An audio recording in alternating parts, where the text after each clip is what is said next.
하나님 말씀은 마태복음입니다.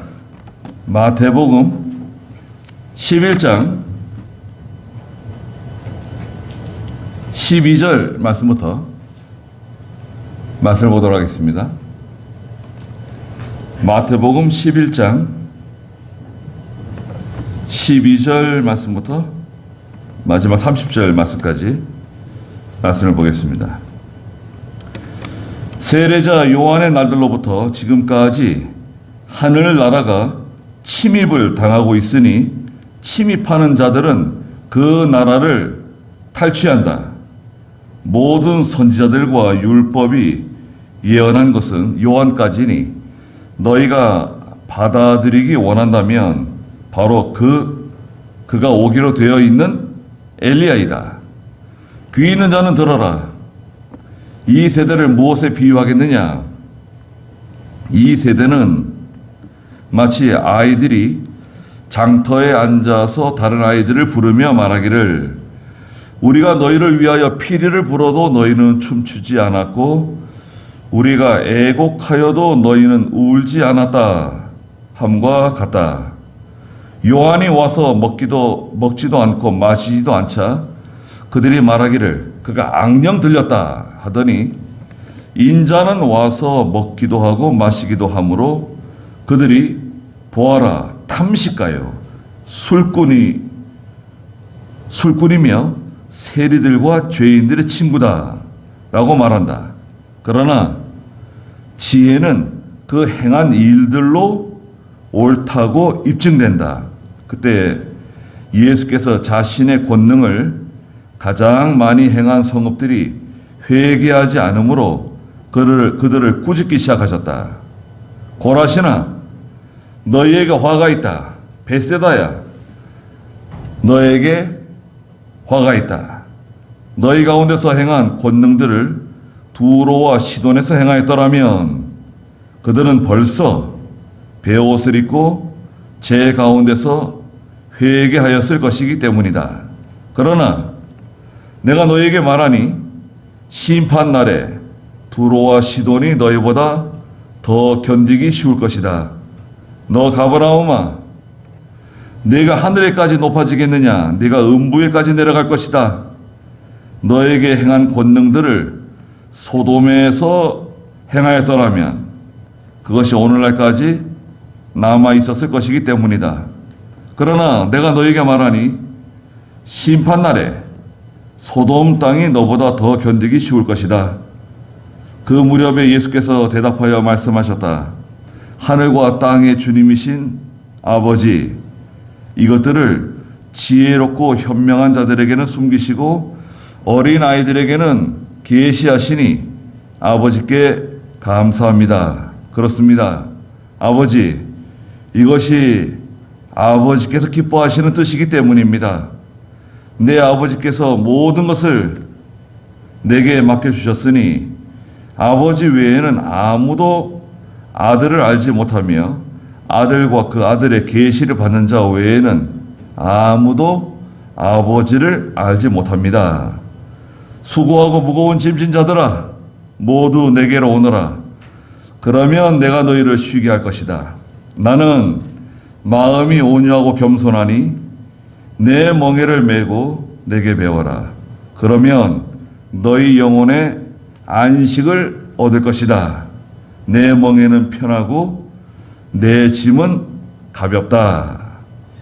그랬습니다. 오늘 마태복음 11장 12절부터 30절 말씀의 제목은 여러분 주보에도 있는 것처럼 하늘나라에 침입하여 탈취하는 자들이 있다 말씀하셨습니다. 여기 12절에 있는 것처럼 세례자 요한의 날들로부터 지금까지 하늘나라가 침입을 당하고 있으니 침입하는 자들은 그 나라를 탈취한다 그랬습니다. 네, 하늘나라를 침입할 수 있는가요? 하늘나라를 침입하여 하늘나라를 탈취하는 사람이 있다는 거예요. 누굴까요 도대체? 하늘나라를 침입하는 사람은 예수를 믿고 그리스도를 영접해서 하나님께 소망을 두고 믿음을 지켜나가는 성도들을 말해요. 소망을 하늘에 두고 살아가는 사람들이에요. 이 사람들은 소망을 하늘에 두고 살아가기 때문에 이 세상에 있는 것을 연연하지 않는 사람들입니다. 하늘나라에 소망을 두고 십자가를 바라보고 달려가는 사람들이에요. 이 사람들은 감당할 수가 없는 사람들입니다. 예. 하나님의 나라를 위해서, 그리스도를 위해서 모든 것을 희생하고 포기하는 사람들이에요. 네. 이런 사람들은 감당할 수가 없어요. 그래서 세례자 요한, 세례 요한이죠. 세례 요한의 날들로부터 지금까지 하나님의 나라가 침입을 당하고 있다. 침입하는 시대는, 침입하는 자들은 그 나라를 탈취한다는 거예요. 하나님의 나라를 자기 것으로 삼는다는 거예요. 하나님의 나라를 자기 것으로 삼는 사람들, 하나님의 나라에 속한 사람들, 이 세상을 다 바라보고 살아가잖아요. 저희들은 다 이 세상을 바라보고 살아가는 사람들 아닙니까? 이 세상에 있는 것들, 무엇을 먹을까, 무엇을 마실까, 무슨 옷을 입을까 뿐만 아니라 이 세상 것 때문에 걱정하고 염려하고 또 이 세상 것을 어떻게든지 내 것으로 삼기 위해서 우리가 수고하고 애쓰고 신경 쓰고 다투고 싸우고 분내고 살아가는 거 아닙니까? 예. 그 세상을 바라보는 거죠. 우리의 시선이 다 이 세상을 바라보고 살아가는 사람들인데 여기서 하늘나라를 바라보는 성도들이 있다는 거예요. 예. 하나님의 나라에 소망을 두고 살아가는 사람들, 예. 그리스도 예수께 소망을 두고 살아가는 사람들, 그 사람들은 예. 하늘나라를 얻기 위해서, 그리스도를 얻기 위해서 모든 것을 포기하는 사람들입니다. 예. 모든 것을 희생하는 사람들이에요. 그래서 그 하늘나라를 자기 것으로 삼는 거죠. 그 나라를 탈취하는 사람들, 하늘나라를 얻는 거예요. 위대한 성도들이죠. 예.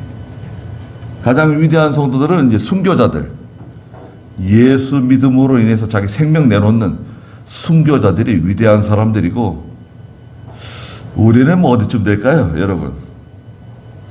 저희들은 예수 믿고 이렇게 믿음으로 살아가긴 하는데, 예수 믿는 이 세상에 예수 믿는 모든 사람들 가운데 우리는 어디쯤에 있을까요? 하늘나라가 침입을 당하고 있는데 침입하는 자들은 그 나라를 탈취한다. 하나님의 나라를 자기 것으로 삼는 사람들, 하나님의 나라를 탈취하는 저와 여러분이 되시길 바랍니다. 마귀는 내가 믿음으로 하는 것을 싫어해요. 여러분, 마귀가 제일 싫어하는 것은 성도가 기도하는 거, 기도하지 못하게 해요. 바쁘게 만들어요. 기도하려고 마음을 먹었다가도 잊어버리게 만들어요. 기도 시간을 놓치게 만들어요. 네. 우리가 꼬박꼬박 음식을 챙겨 먹고 꼬박꼬박 출근하고 내가 할 일 다 하지만 기도 못하게 해요. 성경 읽지 못하게 해요. 하나님을 생각하지 못하게 해요. 그리고 믿음으로 해야 되는 순간이 있는데요. 어떤 일, 믿음으로 해야 할 때가 오는데 믿음으로 하지 못하게 해요. 신앙 양심, 내 신앙 양심이 있잖아요. 신앙 양심을 사용하지 못해요. 이것은 잘못된 거다. 이것은 옳은 것이 아니다. 이거 하나님이 기뻐하는 게 아니다. 알고 있지만 내 신앙 양심을 사용하지 못해요. 왜 그럴까요? 능력이 없어서 그래요. 능력이 없잖아요. 능력은 기도하지 않으면 능력 생기지 않아요. 하나님 말씀 순종하게 해주시옵소서, 믿음으로 살게 해주시옵소서, 하나님의 뜻대로 천국을 침노하는 사람이 되게 해주시옵소서. 기도하지 않으면 능력이 없다니까요. 죄를 못 이겨요. 마귀를 이길 수가 없어요. 예수 믿는 구원받은 성도라도 세상을 이길 수가 없어요. 세상의 그 바람, 세상의 그 풍랑을 통과하지 못해요. 살아있긴 한데, 살아있긴 하지만 마치 죽은 것과 같이 생명력이 없어요. 얼마나 불쌍합니까? 예수를 믿고 하나님 백성이 되고 새 사람이 되었으나 능력이 없어서 생명력이 있는 믿음이 없어요. 죄를 이기지도 못하고 세상을 이기지도 못하고 마귀를 이기지도 못해요. 그냥 거기에 이렇게 동화돼가지고 살아가는 거예요. 물에 물 탄 듯 술에 술 탄 듯 그냥 그 세계 사람인 것처럼 살아가는 거예요. 주일날 되면 하나님 백성인데 세상에 나가면 또 세상 사람처럼 살아가는 거예요. 천국을 얻을 수 있나요? 천국은 아무 상관이 없는 거죠. 세상 사람인데 세상 사람. 예. 본적은 하늘나라에 있는데 시민권은 하늘나라 시민권을 가지고 있지만 지금 살고 있는 곳은 탕자와 같이 아버지를 멀리 떠나서 살아가는 그런 불쌍한 인생을 저희가 살아가고 있는 겁니다. 13절에 모든 선지자들과 율법이 예언한 것은 요한까지다. 그래서 구약은 세례 요한까지예요.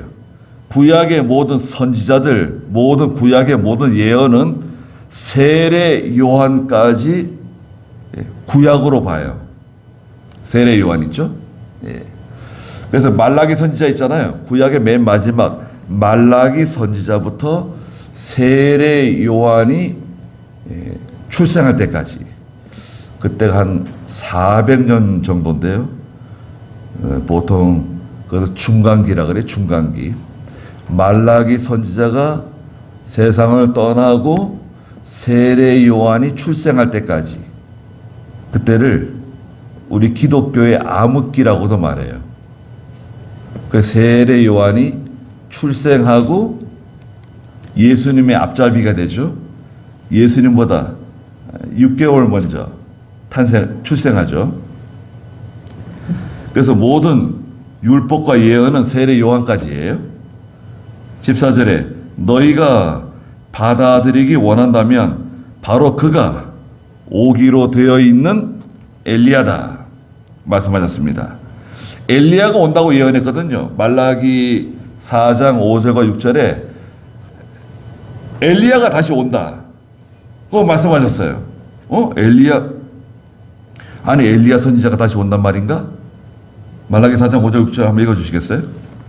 보아라, 여호와의 크고 두려운 날이 이르기 전에 내가 너희에게 선지자 엘리야를 보낼 것이다.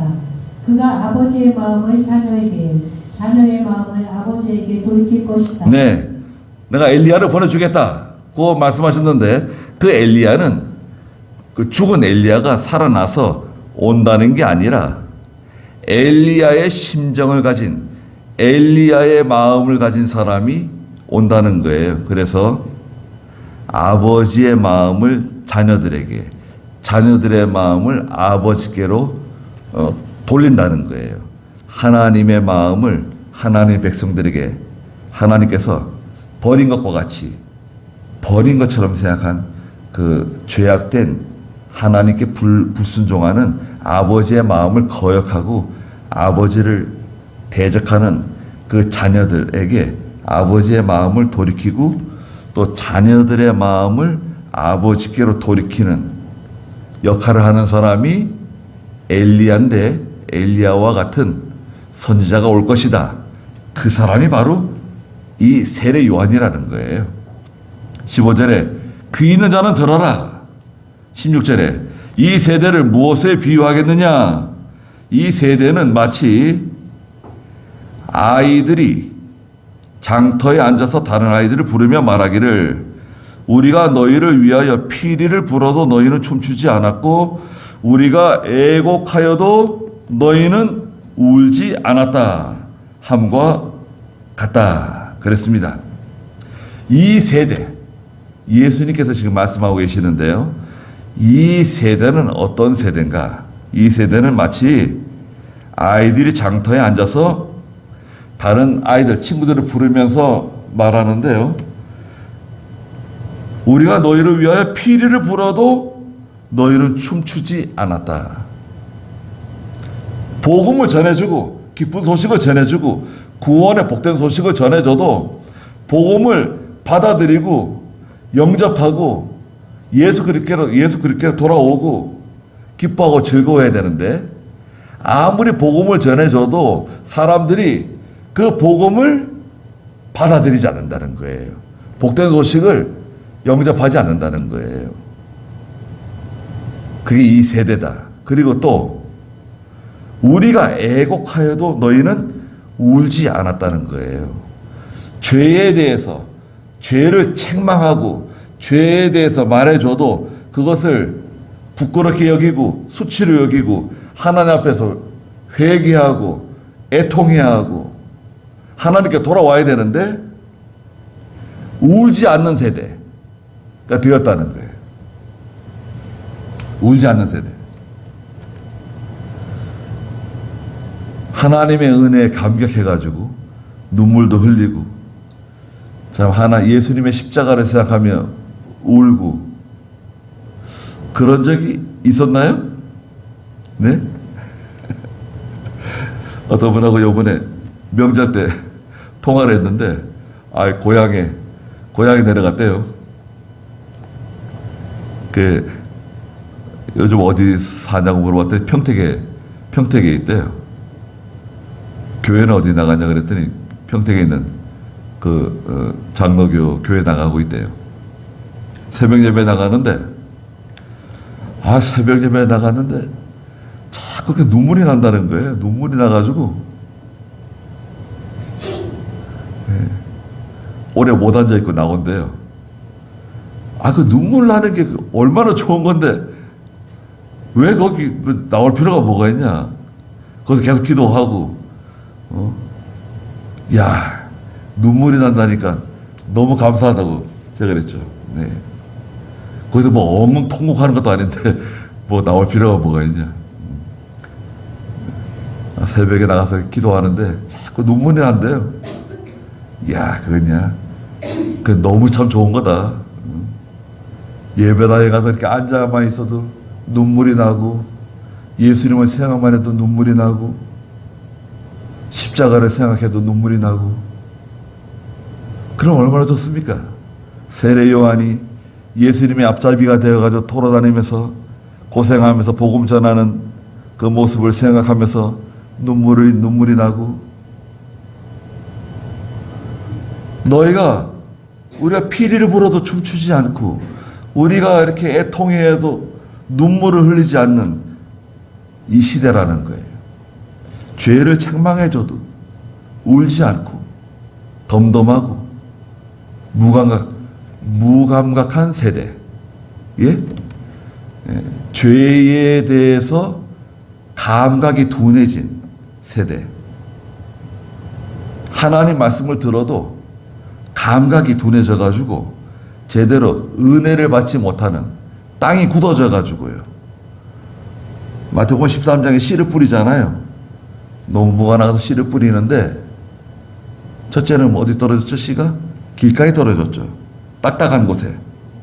근데 새들이 와가지고 새들이 그 씨앗을 다 주워 먹었어요. 돌밭에 떨어졌어요. 가시밭에 떨어졌어요. 그리고 옥토에 떨어졌죠. 우리의 마음밭은 어떤 마음밭인가요? 하나님의 말씀을 들어도 이 마음이 온유하지가 않아가지고 말씀이 심령 속 깊은 곳에 들어가야 되는데 뿌리를 내리지 못하고 열매를 맺지 못하고 그냥 무덤덤하게 하나님 말씀을 듣는 거예요. 늘 같은 말씀이다. 성경 말씀이 늘 같은 말씀이네. 하나님 말씀이 늘 같은 말씀이네. 듣는 거예요. 그러면 그 말씀 다 빼앗겨요. 그 말씀이 뿌리를 내리고 자라나서 열매를 맺어야 되는데 마음이 딱딱하니까, 마음이 강팍하니까 말씀이 뿌리를 내리지 못해요. 우리는 온유한 사람인가요? 교만한 사람인가요? 우리는 다 강팍하고요. 우리는 강팍한 사람들입니다. 딱딱한 사람들입니다. 고집은 세고 자기가 너무 강하고. 우리가 온유하고 겸손하면요, 하나님의 말씀을 들을 때 그 말씀이 스펀지에 물이 스며드는 것처럼 말씀이 우리 속에 이제 스며들죠. 네. 그리고 그 말씀이 우리의 영의 양식이 되고 우리가 천국을 향해서 침노하는, 천국을 소유하는 그런 일이 벌어지는 거죠. 천국하고는 아무 상관없는, 예수를 믿고 하나님의 자녀로 살아가지만 완전히 세상 사람으로 살아가는. 예. 짐승들이 보세요. 짐승들이 산에, 짐승들이 얼마나 많습니까? 짐승들은 다 땅을 쳐다보고 살아가죠. 짐승들이 하늘을 쳐다보고 별을 쳐다보고 달을 쳐다보고 태양을 바라보고 하나님을 생각하고 그런 짐승들이 있나요? 하나님께 기도하는 짐승이 있나요? 근데 우리는 하나님께 기도할 수 있는 그런 특권을 가지고 있으면서도 하나님께 기도하지 않아요. 하나님의 말씀을 순종할 수 있는, 하나님께서 주시는 복을 받을 수 있는 그런 자격을 가지고 있지만 하나님이 주시는 복을 받지 못해요. 왜 그럴까요? 18절에 요한이 와서 먹지도 않고 마시지도 않자. 그들이 말하기를 요한에게 그가 악령 들렸다, 귀신 들렸다고 요한을 비난했어요. 세례 요한을. 요한이 광야에서 짐승의 털옷을 입고 다니고 메뚜기와 석청을 먹으면서 살았잖아요. 그러니까 악령 들렸다고, 귀신 들렸다고, 미친 사람이라고 비난했습니다. 종교 지도자들이. 그런데 정작 예수님께서 오셔가지고 19절에 먹기도 하고 마시기도 하시니까 그들이 예수님을 향해서 봐라, 저 사람은 탐식가요, 술꾼이고 세리들과 죄인들의 친구다, 이렇게 하면서 예수님을 비난한다는 거예요.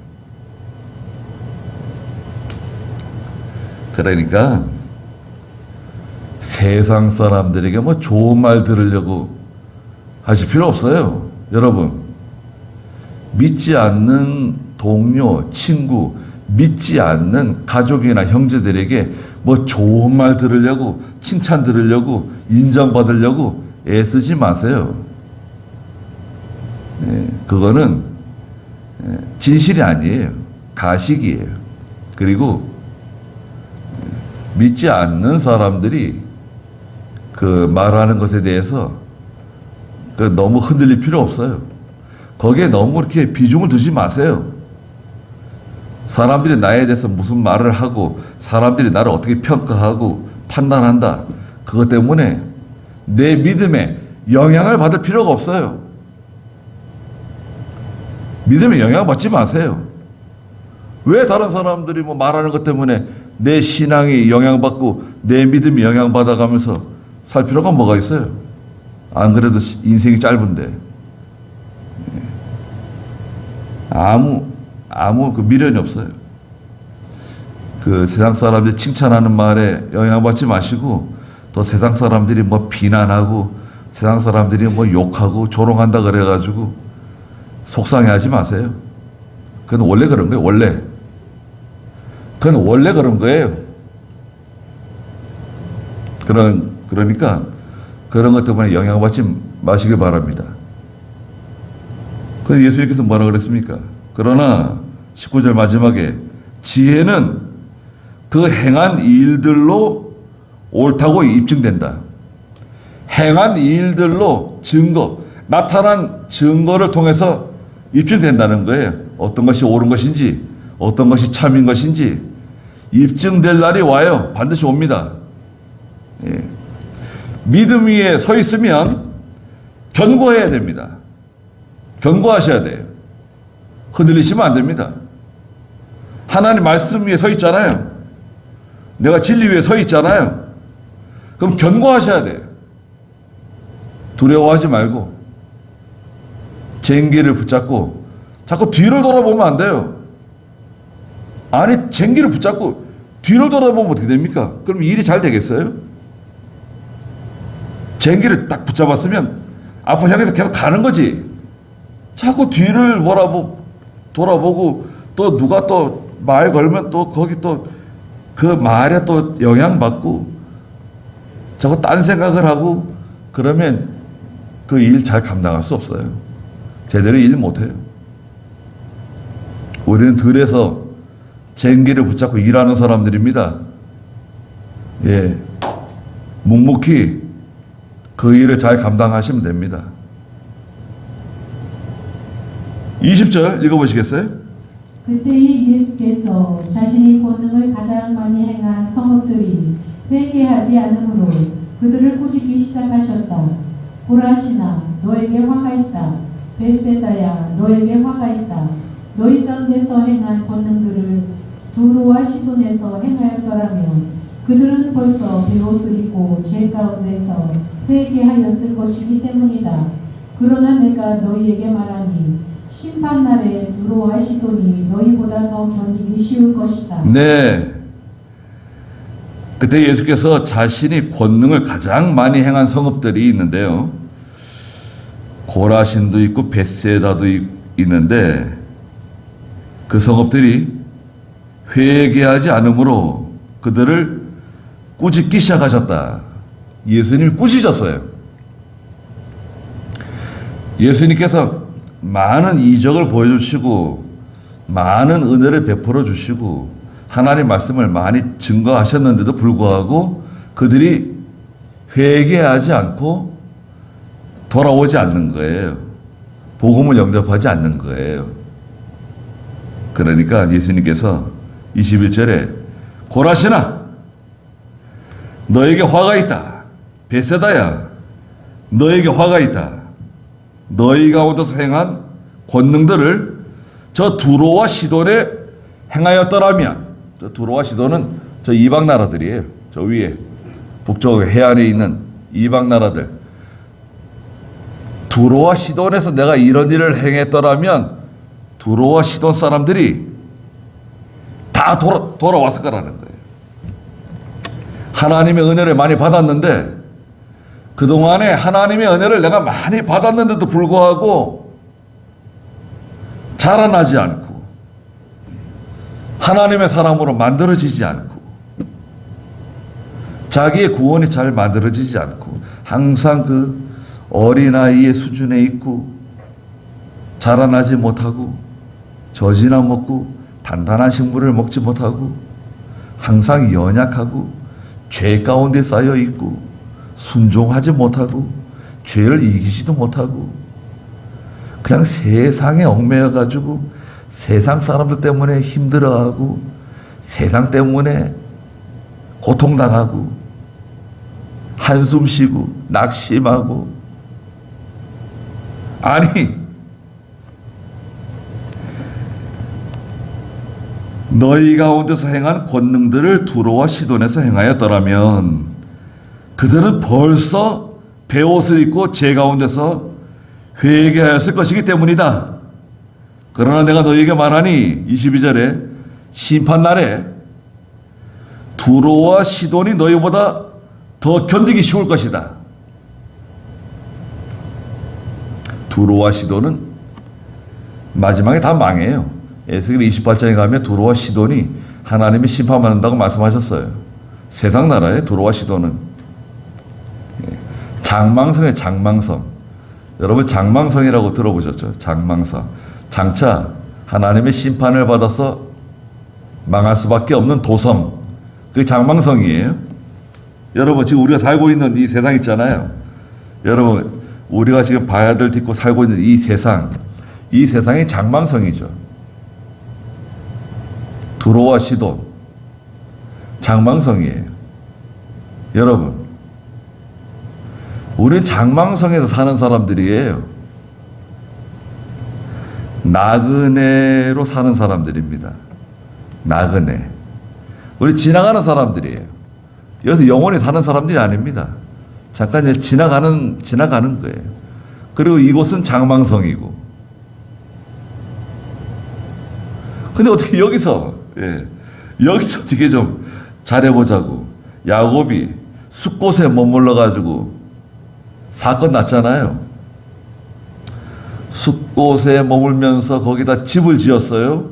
짐승들의 우리도 만들었어요. 울타리도 만들었어요. 아니 베델에 올라가야 할 사람들이 왜 거기다 집을 지어요?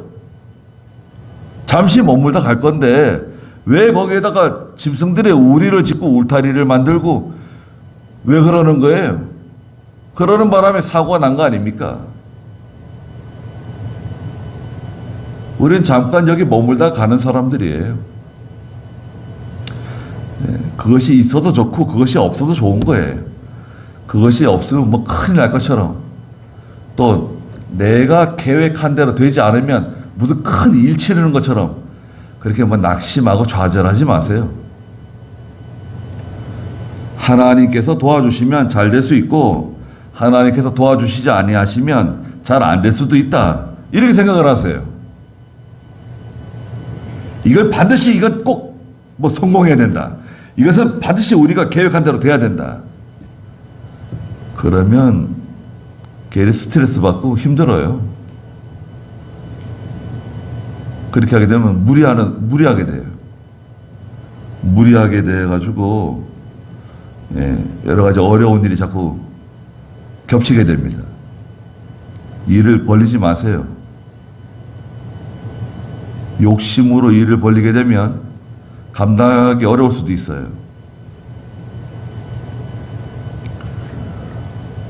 기도를 많이 하고 하나님의 뜻을 찾아서 하는 거지 그냥 욕심으로 그냥 계획을 세워놓으면 다 그대로 될 거라고 생각하는 게 잘못된 거 아닙니까? 그리고 계획은 내가 세워놓고 하나님께 무조건 잘 되게 해달라고 기도해요. 왜 하나님께 부담을 주고 그래요? 하나님께 한번 물어보지도 않고 계획은 자기가 다 세워놓고 그냥 무조건 그냥 잘 되게 해달라고 기도해. 그건 억지 아닌가요? 억지. 자녀들이 아빠랑 엄마한테 그렇게 한다고 생각해 보세요. 계획을 자기가 세워놓고 무조건 아빠 엄마는 제가 시키는 대로 해야 됩니다. 제가 요구하는 대로 해야 됩니다. 그런 자식이 어디 있습니까? 그 아버지 어머니가 그거 다 허락해 줘요? 23절에 너 가버나움아 네가 하늘에까지 높아지겠느냐. 자, 가버나움은 예수님의 고향과 같은 곳입니다. 예수님의 터전이에요. 가버나움이. 그런데 교만해진 거죠. 하늘에까지 높아지겠느냐. 내가 음부에까지 내려갈 것이다.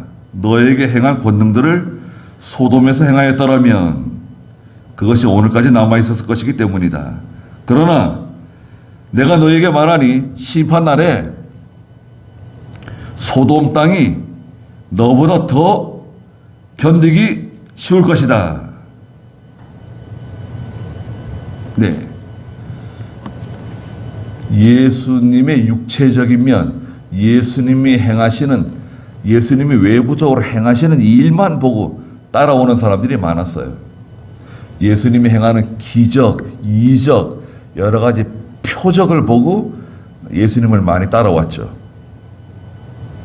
그 예수님께서 그 수많은 사람들이 예수님을 따라올 때 예수님께서 그들에게 한마디 하셨습니다. 요한복음 5장에서 뭐라 그러셨어요? 누구든지 내 살을 먹고 내 피를 마시지 않는 사람은 나와 상관이 없다 그러셨어요.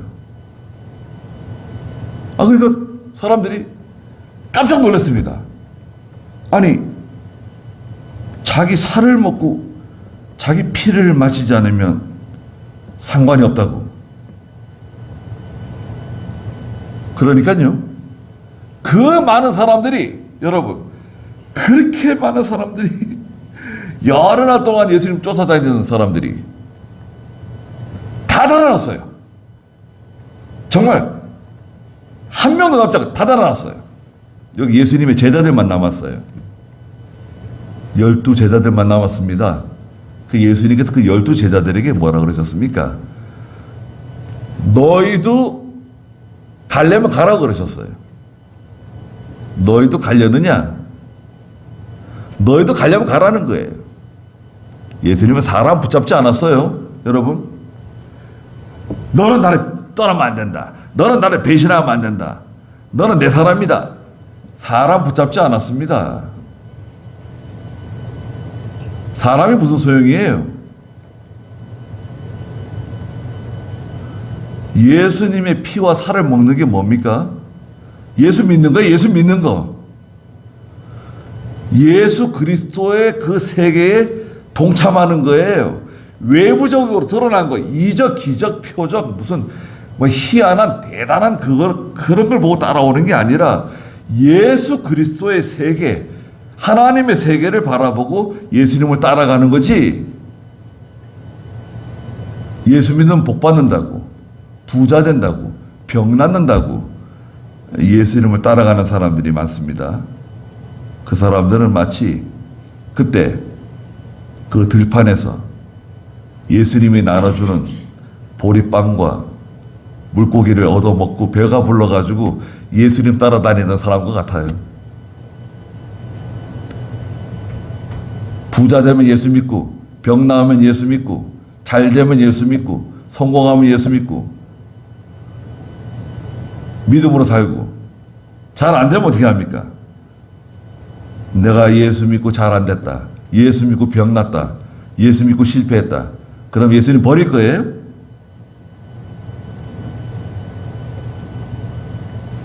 내가 너에게 말하는데 심판날에 소돔 땅이 너보다 더 견디기 쉬울 것이다. 외부적인 신앙은 힘이 없어요. 능력이 없어요. 그거 가지고는 믿음으로 견고하게 설 수가 없어요. 진정으로 하나님을 사랑하는 마음이 있는가? 진정으로 하나님을 두려워하는 마음이 있는가? 하늘나라에 소망을 두고 살아가는 사람인가? 아니면 이 세상에, 이 땅의 것에 소망을 두고 살아가는 사람인가? 25절 읽어보세요.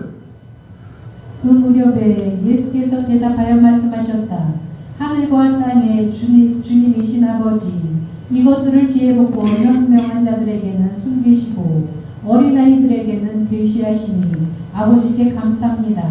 그렇습니다, 아버지. 이것이 아버지께서 기뻐하시는 뜻이기 때문입니다. 예수님께서 말씀하셨어요. 하늘과 땅의 주님이신 아버지, 이것들을 지혜롭고 현명한 자들에게는 숨기시고 하나님의 나라, 하나님의 비밀은 세상 지혜, 세상 사람들이 그 똑똑한 거 가지고는 알 수 없는 거죠. 하나님의 세계, 하나님의 것은 세상 지혜로는 알 수가 없어요. 마치 어린아이들에게는 계시하신다. 어린 아이의 마음을 가진 순수하고 착하고 하나님만 바라보는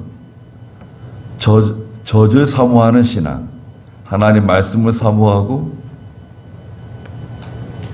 부모를 의지하는 것처럼 하나님을 의지하는 어린아이와 같은 믿음, 어린아이들에게는 하나님의 나라를 계시해 주신다는 거예요. 보여주신다는 거예요. 그러니까 착한 믿음이 돼야 돼요. 어린아이와 같이 순수하고 착한 믿음이 돼야 예수님을 따라갈 수가 있어요.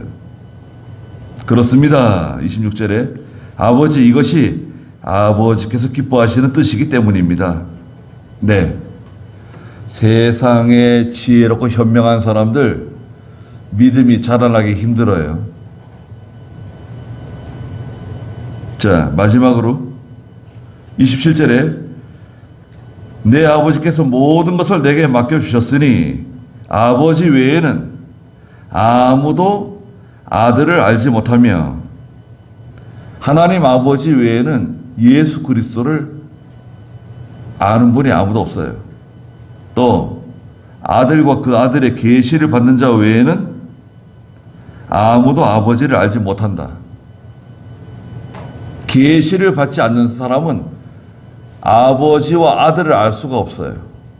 하나님 아버지와 예수 그리스도를 발견할 수가 없어요. 계시가 뭘까요? 계시. 계시는 이렇게 열어서 보여준다는 거예요. 눈을 뜨게 뜨는 거예요.